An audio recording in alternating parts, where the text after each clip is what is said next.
Pleasure. Yeah, here, this is July 2025.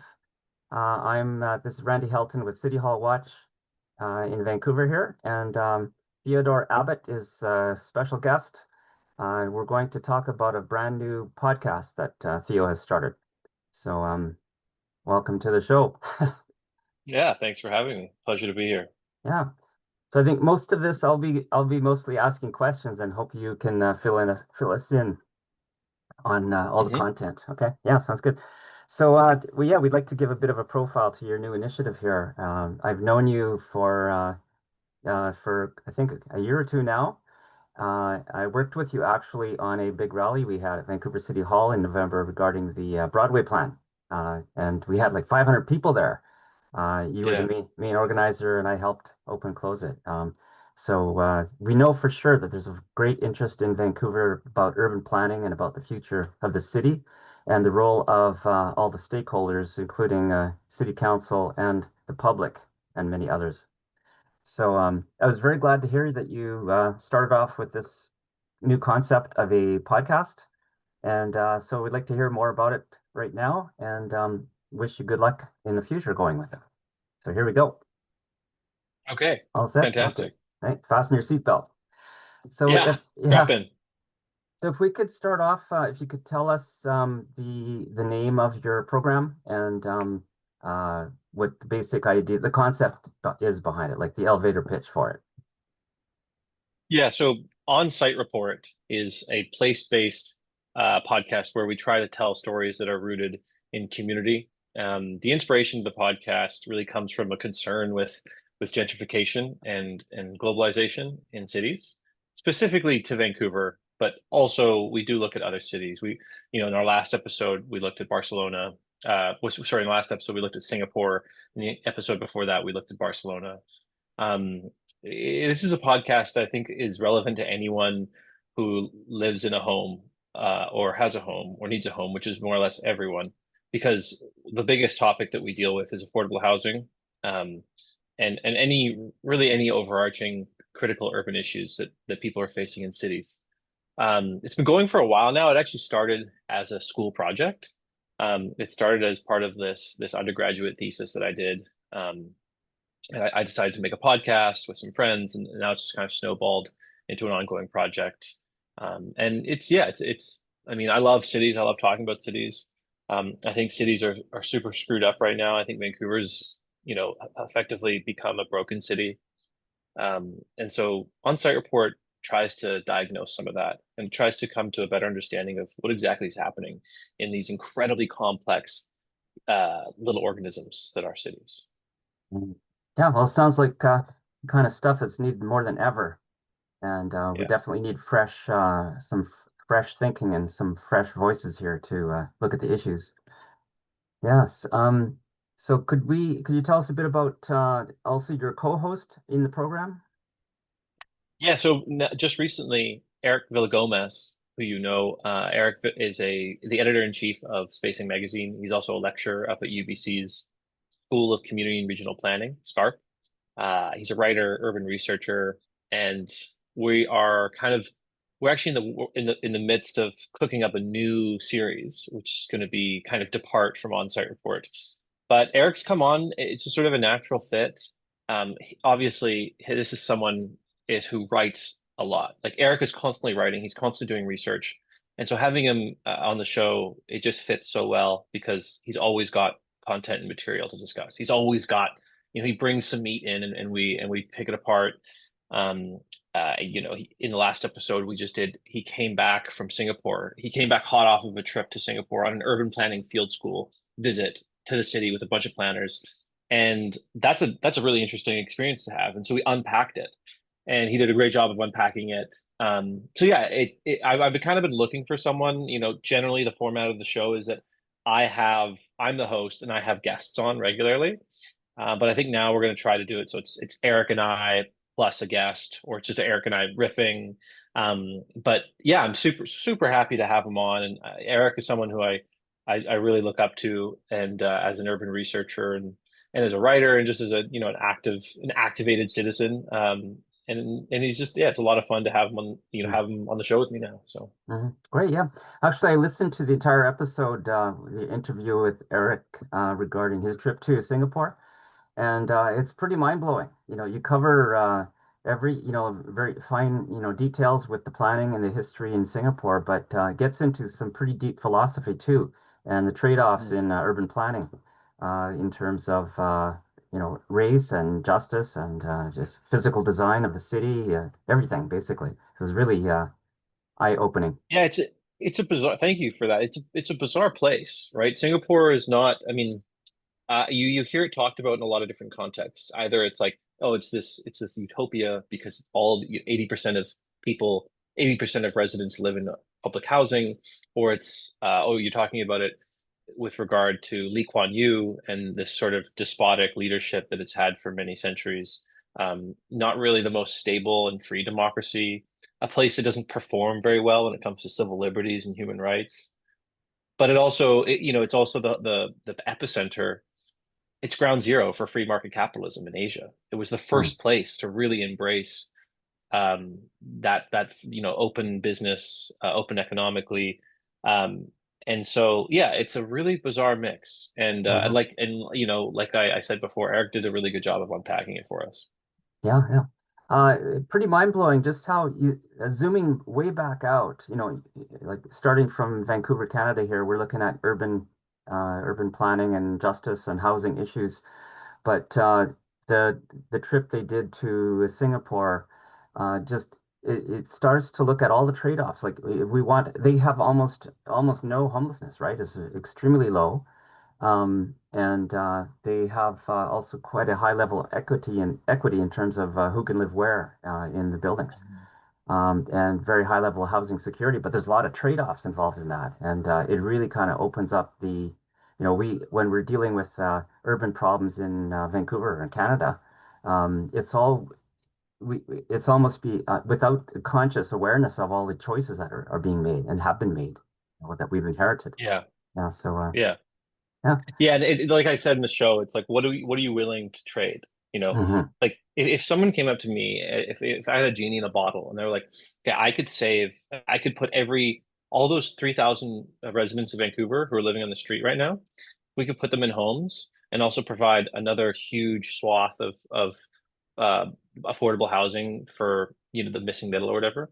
If we could just overnight, wave a hand and solve that problem, but you're going to have to pay, a big price. I don't know Hmm. what that price would be, but that it's probably pretty like, like there are, I don't know if I would give up my civil liberties or the right to civil disobedience, but there's certain things I would give up. And in the show, in that episode of the podcast, I think we kind of explore that question. And it's ironic too, because this is a place that's dominated by a built form, the tower, that I have been critical of, that you have been critical of, but it's also it's a place that has had to build up because of scarcity of space, largely. And it's just interesting. I mean, I'm sure there's a lot of people who are critics of mine or whatever, who think I'm some crazy tower hater who's like, you can't talk about Singapore. Singapore's all towers, and they're probably pulling their hair out. But again, I mean, like, yeah, there's a way to do it. And specific to the Broadway plan, people would always ask me, like, okay, if the tower was 100% affordable housing, like true affordable housing, would you still want the tower? And that's a question I get a lot. Like, would it be okay to have 25 stories if it's 100% affordable housing? My answer was always like, well, yeah, like that actually sounds pretty good. I think it's not a healthy thing to have towers just cropping up in communities. Like, I think mid-rise and low-rise is actually more healthy in terms of cohesion. But at the same time, I'm like, well, it's pretty good. Like, 100% affordable Hmm. housing in a 20 or 25 stories is pretty great. So again, it's not one or the other, right? It's not cut and Hmm. dry. These things are complicated and these issues are complicated. And Singapore really, as a place to study for urbanists, it makes us question a lot. And I think that's what's Yeah, fun about it. that's what Yeah. we need. That's good. Ask questions and make people think, right? Yeah, so Yeah, we're gonna exactly. jump around a lot here today in our little interview. I'd like to come back to your future plans for content. But for the moment, could you tell us a bit more about who you have in mind as the audience? for your podcast?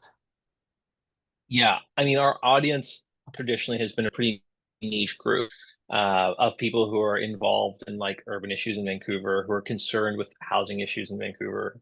But at the same time, we're really trying to branch out and make this a project that is grounded, accessible.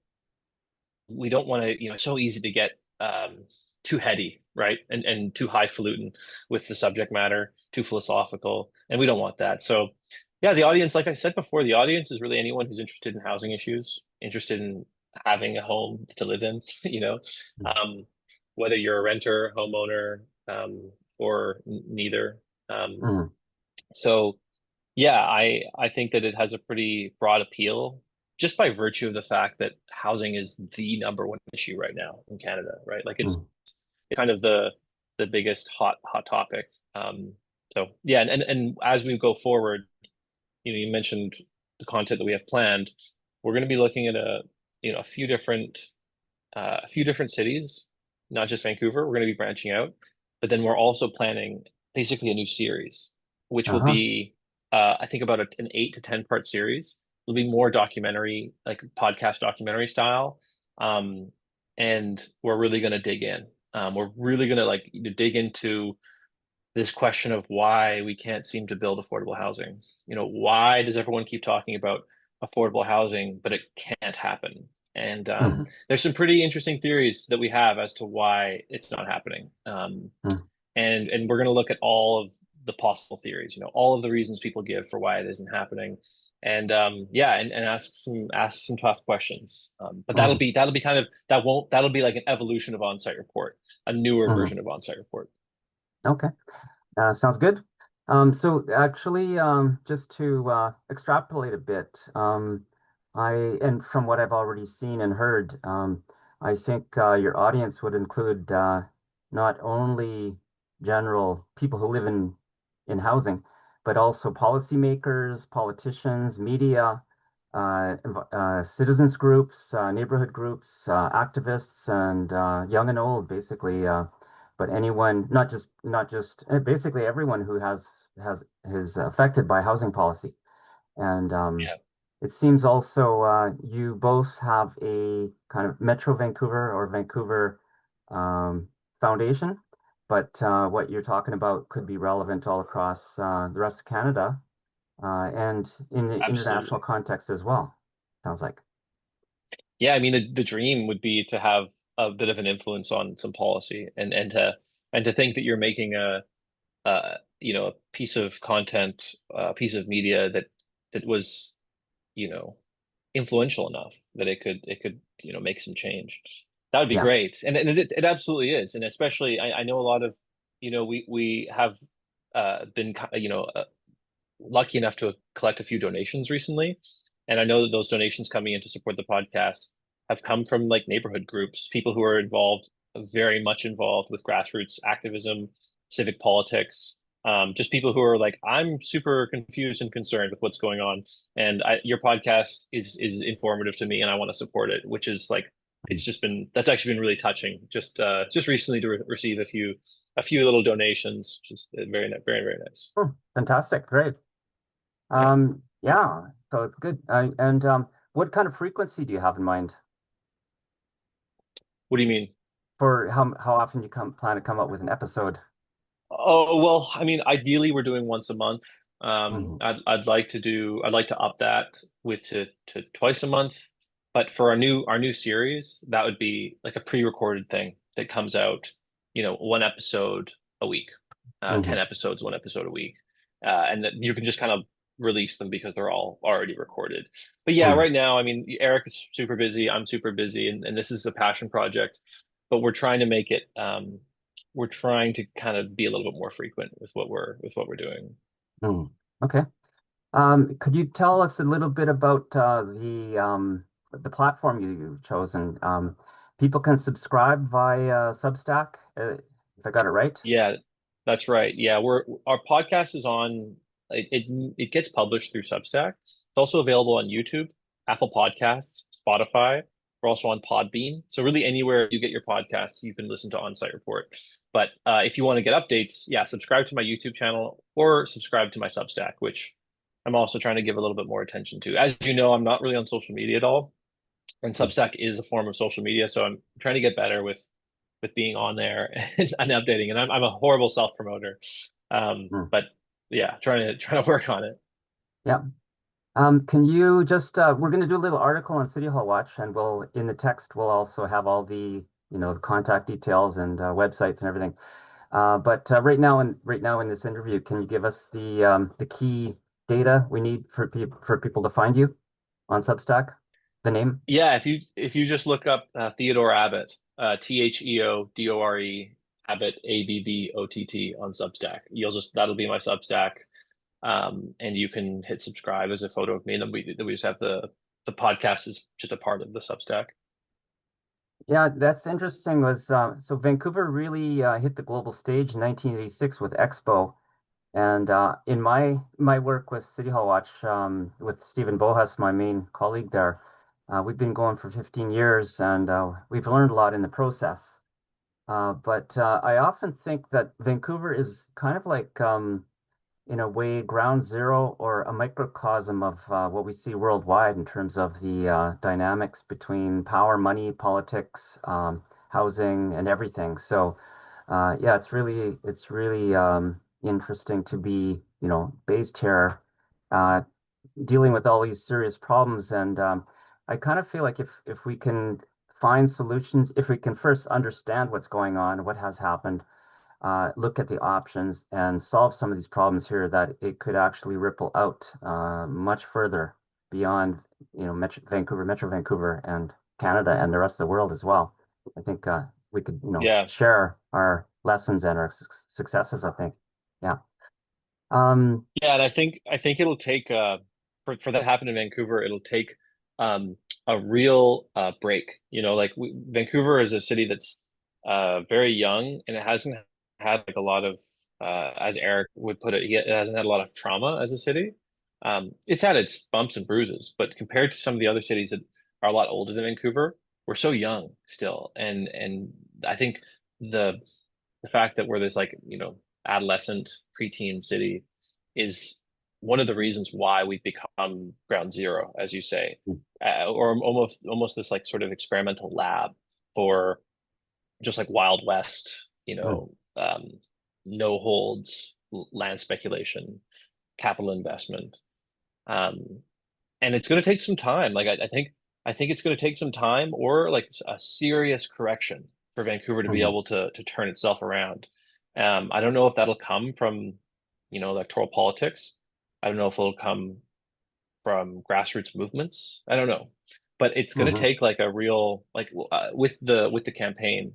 This the by-election. I got kind of a look under the hood at the bureaucracy and how ironclad it is and how reinforced it is, and yeah, I mean, for that change to happen, so that it will ripple out to places like, Sydney or Hong Kong or London, New York.